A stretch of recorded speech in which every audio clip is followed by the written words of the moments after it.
The following program may contain coarse language, violence, nudity, mature subject matter, or scenes which may not be suitable for all viewers. Viewer discretion is advised. All Hit Radio.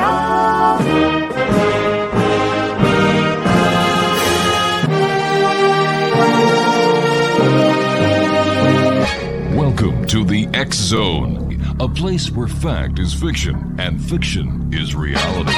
Now, here's your host, Rob McConnell. And welcome back to the X Zone, everyone. I am Rob McConnell. We're coming to you from our broadcast center and studios in St. Catharines, Ontario, Canada. Now, St. Catharines, for anyone who would like to know, is right on the shores of Lake Ontario. And we're not very far from Niagara Falls. It's about a 15-minute drive or 16-minute drive when my wife goes to Costco to do our shopping. And we're coming to you tonight on the Talkstar Radio Network, Mutual Broadcast Network, and of course the X Zone Broadcast Network, and on Channel 32 on Simul TV. I received a great number of emails about our guest last night, Patrick Zam, and the question I was asked by many of you out there was, did he really say a 65-foot B alien? And yes, that's exactly what he said. And everybody was speculating on what kind of spaceship a 65-foot alien that looks like a bee would come in. And of course, the simple answer to that is a hive-shaped UFO. So there you got it. Yes, he did say 65-foot tall alien bee. And you can go to xzbn.net, scroll down the page there and look at all the archives and click on it. And that was yesterday, August the 28th. XO Nation, my guest this hour is a gentleman I've had the pleasure of having on the show and knowing for a number of years now. His name is Paul Dale Roberts. And Paul, welcome back to the X Zone. And I am so sorry to hear it's so hot for you in Sacramento, California tonight. It's terrible, Rob. I wish I was in Canada right now. You're always welcome here, my friend. Always. Thank you. Paul, up here in Canada, we have homeless problems. Do you have that in Sacramento, where they just pitch tents wherever they want and defecate on the streets and use and abuse the system? I just did a Dunkin' run this morning, and the Dunkin' Donuts is right next to a field, and you see all these tents. The homeless problem here is terrible. Yeah. And then, of course, if you see Los Angeles, I mean, it's tent city all the way down these different boulevards. It's horrible.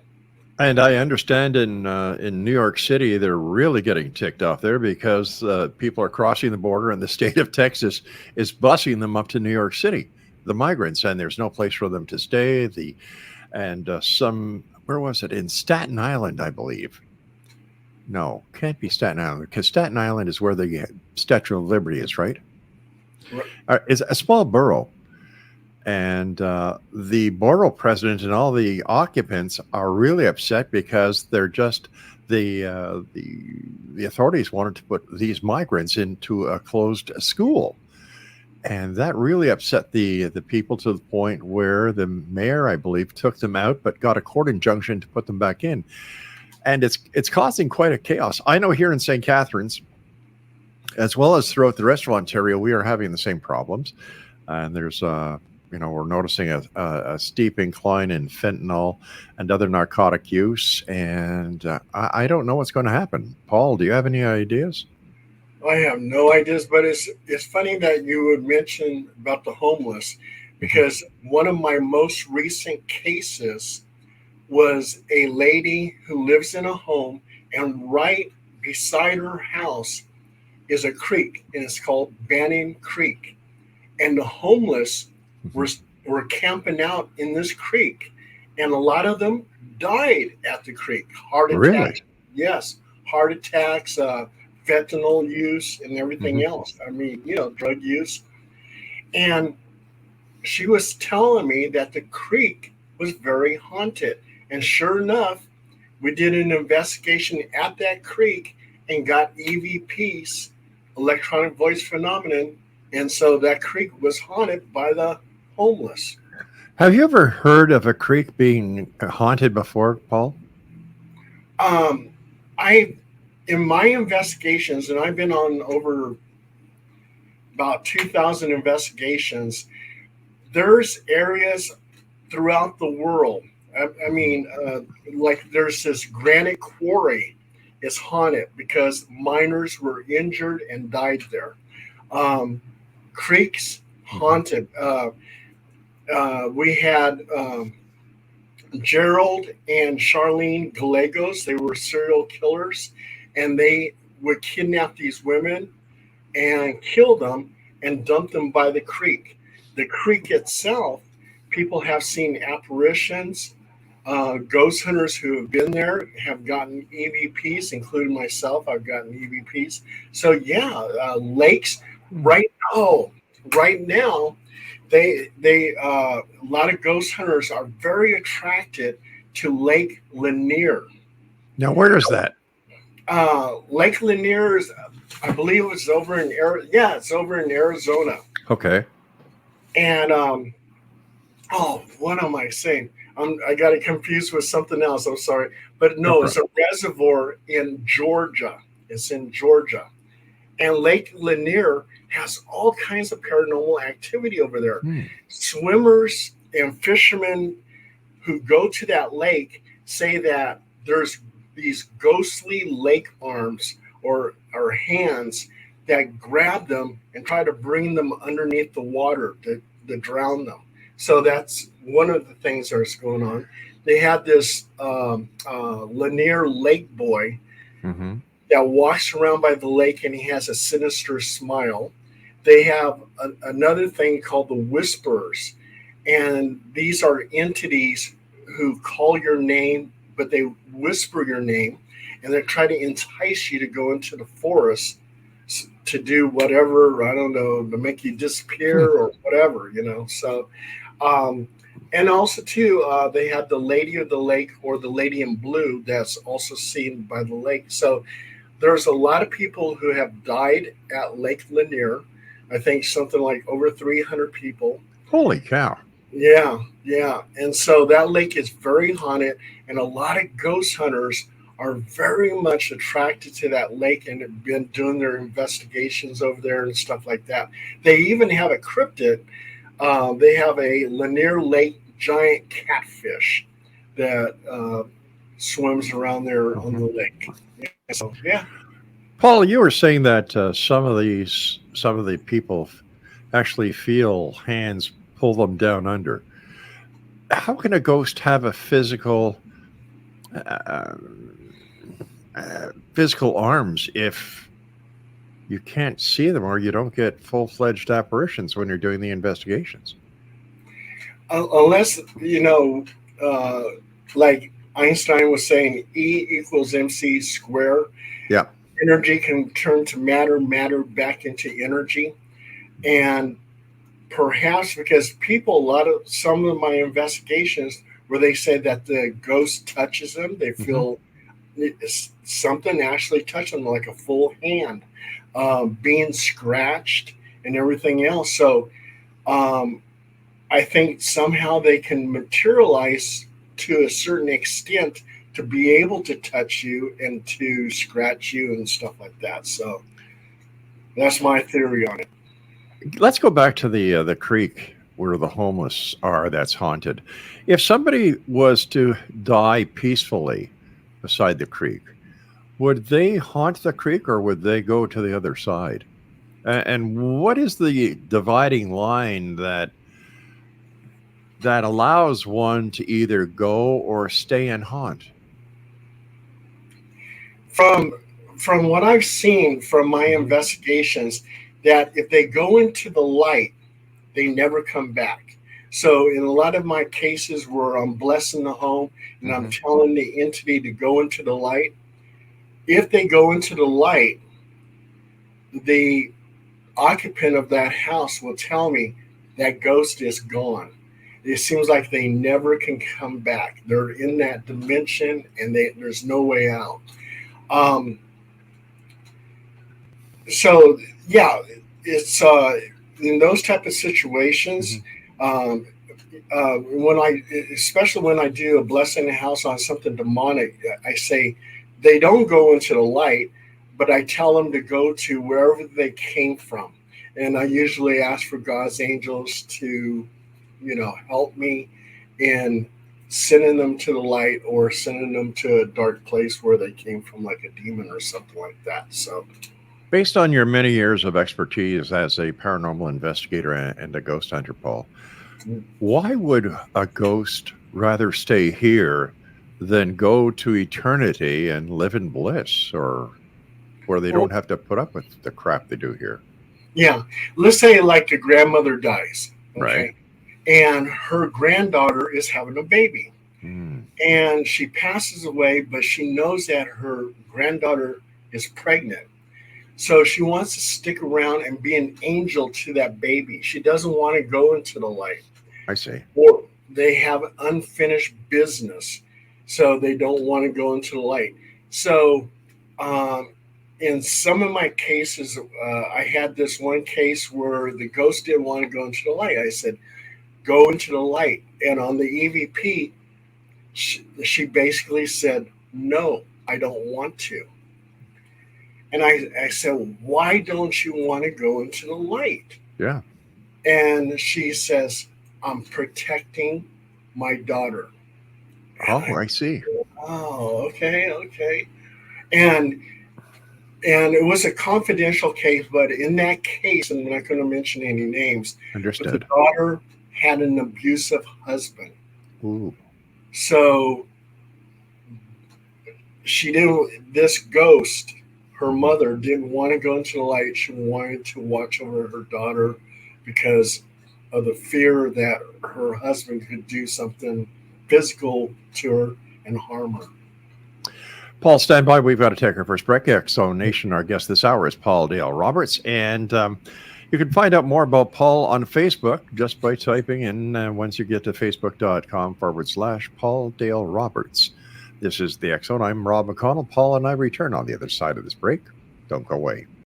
Paul Dale Roberts is our special guest on Facebook. Paul Dale Roberts is the way to find out all about what this gentleman is up to. And Paul, how many, you said that you've done over 2,000 cases? Yeah, over 2,000 cases, almost like 2,500. And I started back in 2006. Yeah, and I just recently got another book out. Can I show it? Oh, sure, please. Okay. That's my latest book. And a little, yeah, you have to wonder. People like from the ancient aliens. But can you read the title of your book? Oh yeah. It's HPI. HPI. The Truth Is Out There by Paul Dale Roberts. Yeah. What's it all about, Paul? It's all about my latest investigations. I get a lot of calls on the paranormal hotline, and if there's anybody out there who's close to me and they want an investigation, I'll give that number out. It's 916-203-7503. So I have stories that people, they call me from different states and the experiences that they had. I put their stories in there, my investigations, research I've been doing. So many things going on, and we're getting so close, it seems like, to disclosure, because now it seems like, that a military intelligence officer, David Grush, the whistleblower, he came out and says Congress is being kept in the dark, that we do have crashed UFOs, we have alien bodies and everything else. And then Congress is like looking and saying, well, where's the proof? Where's these bodies? Where's these? Exactly. Yeah.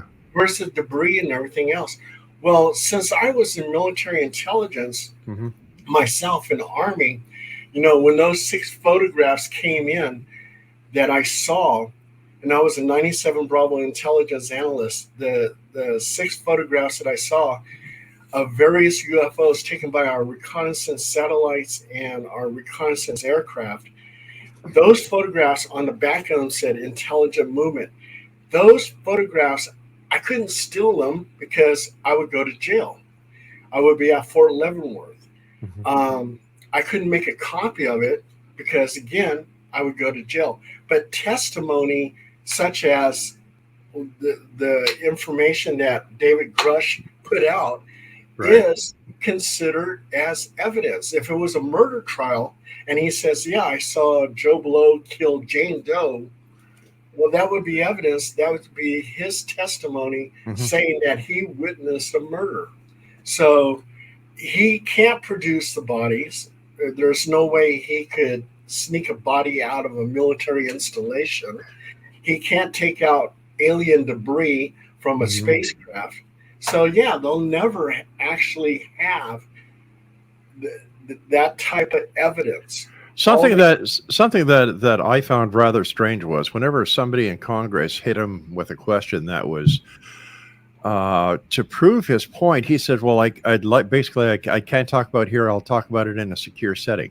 Well, wait a minute, guy. If you want to come in front of Congress, in front of the American public and talk, in an open forum on television, why would you do that?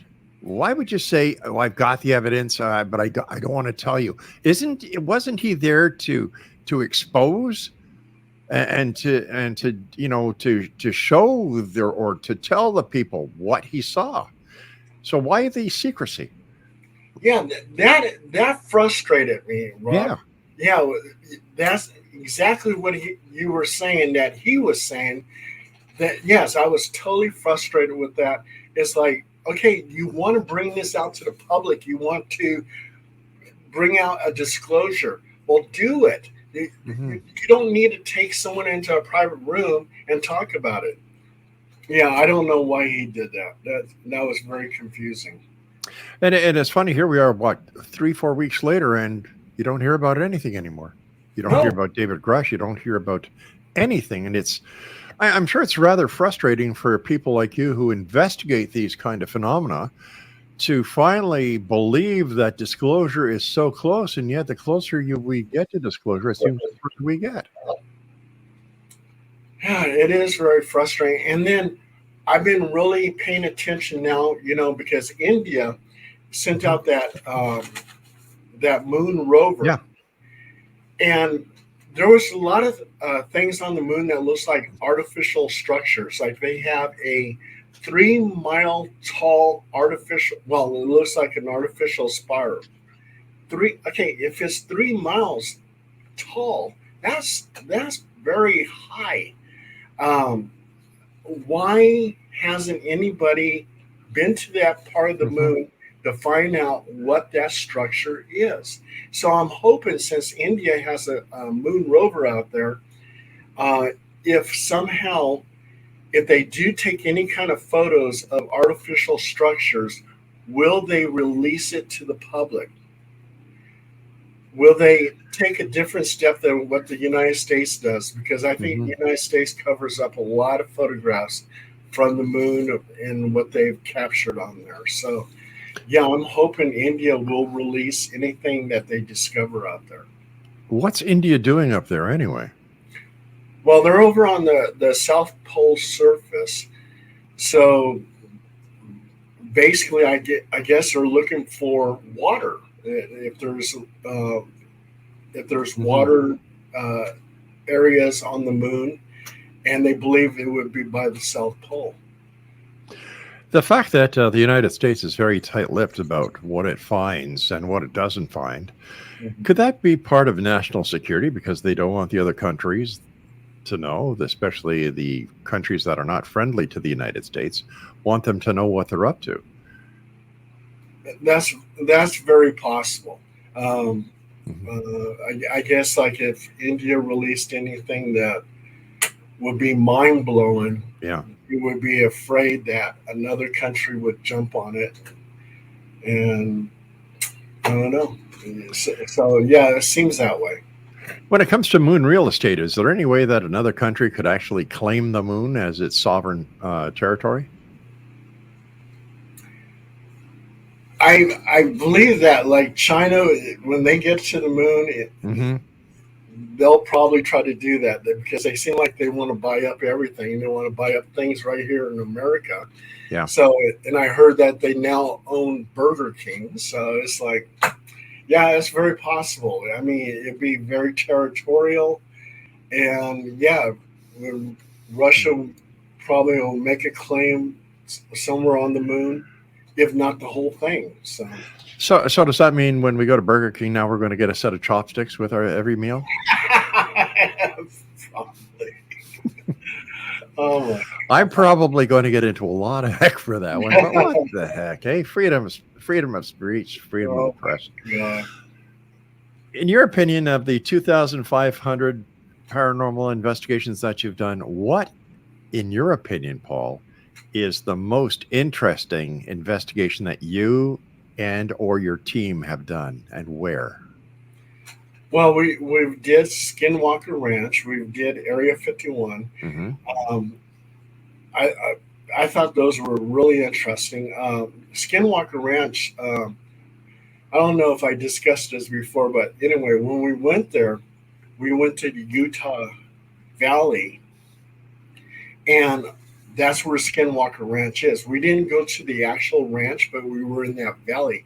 That whole valley is known to have paranormal activity. When we went there, there was this major storm that was happening in Utah. And I had two investigators with me, and I saw something that I've never seen in my whole life. But during that storm, it seemed like the clouds just kind of opened up and outshot this ball lightning. And when it hit the ground, it just like exploded into like different sparks and stuff like that. So I saw that, and that's a natural phenomenon. But then we also too heard this crazy sounding screech. And I had my recorder on, but the storm was so heavy, the only thing you can hear was the pitter patter of the rain. The next day, one of the investigators had pneumonia. And so we had to go all the way back. We wanted to, originally our plan was to stay up there for 7 days. But she was so sick, so ill, I had to drive her back home. So, and that was the end of Skinwalker Ranch. But I thought it was just very interesting, that screeching sound that I heard. I've never heard, and I've worked for Department of Fish and Wildlife, so I'm very familiar with different animals' sounds. Right. The screech was something like I've never heard before. It was just so bizarre. As someone who worked for Fish and Wildlife, have you ever had any run-ins with Bigfoot? A lot of the hunters that I've talked to, there are some hunters that make claim that they've seen Bigfoot. And this one hunter told me that his partner came across Bigfoot and shot it, and it blew up into sparks. And that tells me right there, if something like that actually happened, that means Bigfoot is probably an interdimensional type being. It can go from our reality into its reality. It can go from matter into energy, energy into matter. If that story is true. And that's what he claims, and there was some hunters that I talked to who make claim that they came across Bigfoot. They've actually seen it, or they've seen a nest that Bigfoot created. They've seen some high branches that were broken off. And when I did my investigation over Mount Shasta, we did the wood-on-wood type communication that Bigfoot is famous for. So as I hit this tree 3 times, I get a rock thrown into the creek 3 times. Well, the investigators were right next to me. I know they didn't throw the rocks in there. A bear can't throw a rock into a creek. Right. But it was like an answer to my wood-on-wood. So I hit that tree 3 times, and I get a rock, 3 rocks, thrown into the creek 3 times as a response to my calling. Fascinating. Paul, stand by. We've got to take our break at the bottom of the hour. Exonation Paul Dale Roberts is our special guest. And if you'd like to find out more about Paul and what he's doing, visit him on Facebook, facebook.com/Dale, Paul Dale Roberts. This is the X Zone. I'm Rob McConnell. We'll both be back on the other side of this break as we continue searching for answers, demanding the truth here in the X Zone. As the British Bobby said when he caught his wife in bed with 3 people, hello, hello, hello. This is the X Zone. Paul Dale Roberts is my special guest. And to find out about Paul, just go to facebook.com/Paul Dale Roberts. Paul, we before we were talking about your adventures in Skinwalker Ranch, and then we went to Bigfoot, but you also mentioned that you went to Area 54. What was that like? Area 51, I'm sorry. Area 51 was very interesting. I brought 3 investigators with me. When we got there, the Alien Inn, which is near Area 51, the people that own it were very nice. They allowed us to go ahead and set up our tents right in the parking lot. So that we had that going on. And then later on, they took their ATVs. We followed them to an abandoned village by Area 51. And they didn't know why the village was abandoned, but they said it was very haunted. And we did get some EVPs, so we did a little ghost hunt there. Right. And all night long, we looked at the night sky. 2 of my investigators claimed that they saw like starlight type UFOs making erratic type movements. I didn't see it. When we went to the gate of Area 51, and if you cross over that gate, you're in trouble. You'll be arrested or whatever. But as I was using my binoculars and looking on the hillside, I saw this gentleman, a soldier, wearing camis. I think he was a soldier, wearing camis, looking at me with his binoculars. And as I was watching him, then he took his rifle, and I believe it was a sniper rifle, and he started pointing it towards me. And I'm looking at my binoculars, and I go, oh, wow. I said, we have a gun pointed at us. I said, we need to get out of here. One of the investigators didn't want to leave. We were also we were working with this UFO group, and they told us to go ahead and get some soil samples. So we did. They analyzed it, and they said that the soil was eradicated. And also, we found these little tiny wires in the soil. And I have no clue. They didn't have any clue why there would be like little wires in the soil.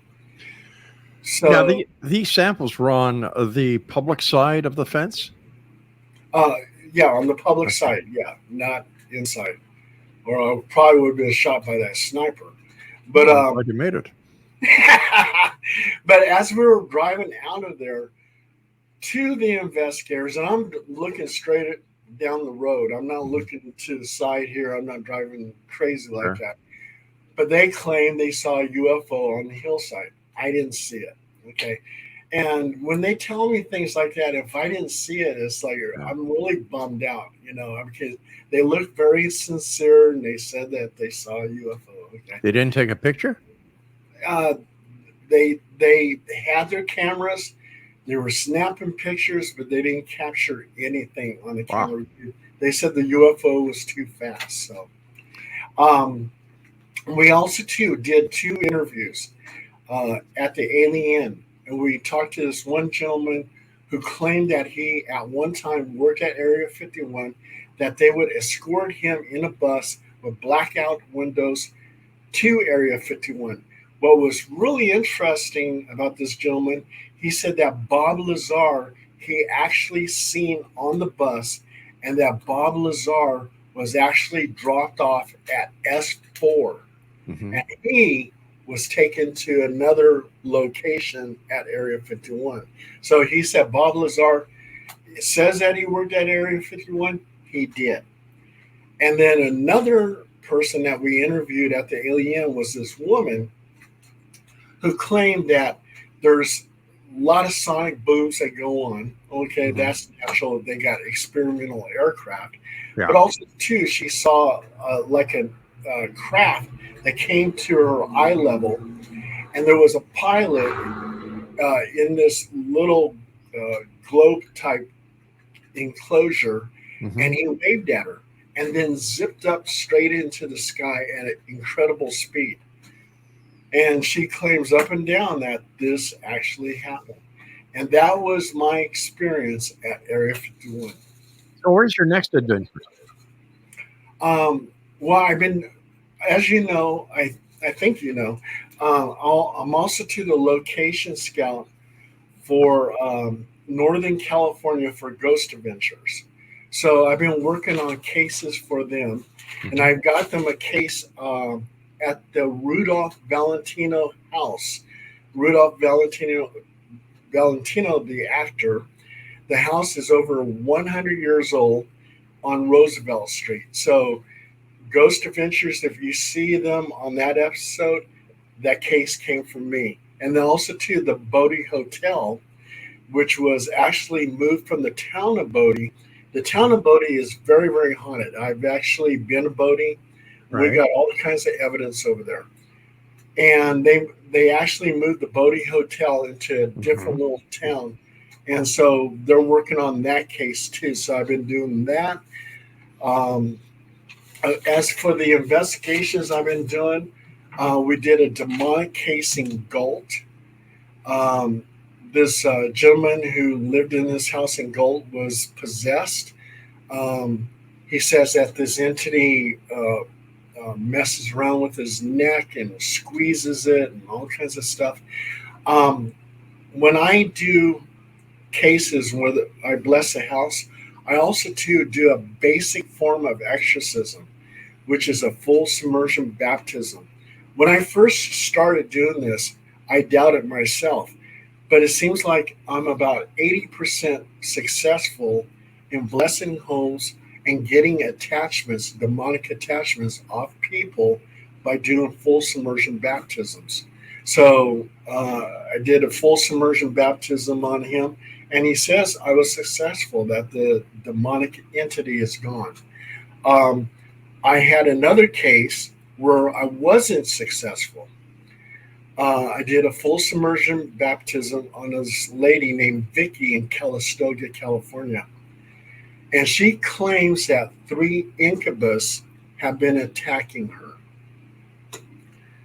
I didn't find any evidence of any type of haunting. She had me give her a full submersion baptism, which I did. And everything was okay for a couple days. Then she contacted me and says, they're still here.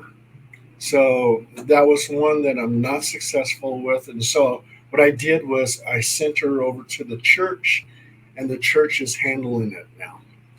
Paul, why is it that some people have these encounters and other people don't? Some people have demonic encounters, other people don't. Some people require an exorcism, other people don't.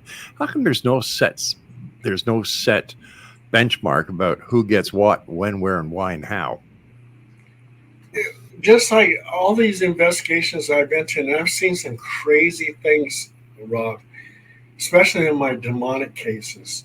And nothing ever bothers me. I don't get possessed or anything like that. So I'm not sure. I mean, well, they say that a demon will go after you 3 different ways. One, if you're abusing alcohol and drugs. Second thing, if you're weak-minded, you have some kind of mental issue going on, they'll attack you.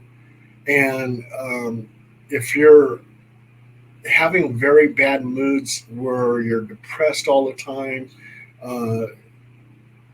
you could be attacked by a demon. So those are like 3 ways that a demon can attack you. And I'm not depressed, so I don't have that problem. And I don't think I have any mental issues. So I don't drink. I don't take drugs. Right. So you're safe.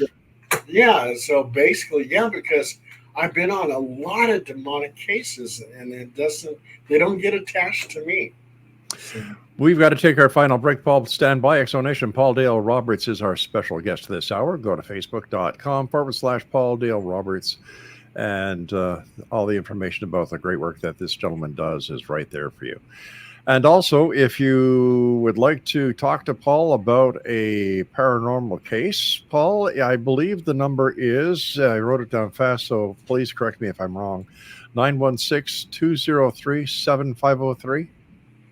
Excellent. We'll make sure that everybody gets that as well, Paul. Paul Dale Roberts and I return after this very short break. So whatever you do, don't go away. I was speaking to Steve Turner, the CEO of Simul TV, just the other day, and he was telling me that Simul TV is now available throughout Africa on Ethiopian telecommunications, where 78 million people now have access to watching Simul TV. And for more information on Simul TV, www.simultv.com. Paul Dale Roberts, welcome back, my good friend. Hey, Paul, where do you see the investigations of paranormal going as we progress into the future with better and technology that is actually created for paranormal investigators like yourself? You know, there's just so many things that people use to go ghost hunting with, you know, with EMF and you got those little stick figures on the screen and everything else, which a lot of my ghost hunters utilize. Right. But I think the most solid information that you can get as evidence would be an EVP, electronic voice phenomenon. There's been a situation where I'm next to this one cemetery that has a lot of ghostly activity.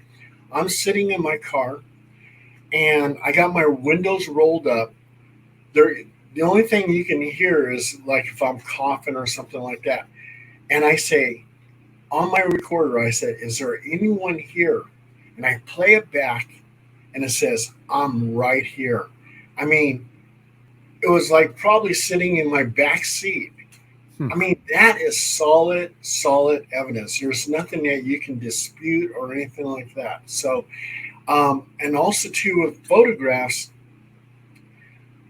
if you can get certain things, okay, one of my cases was this ghost named Emily, and she was known to drain the energy from the occupants of the house.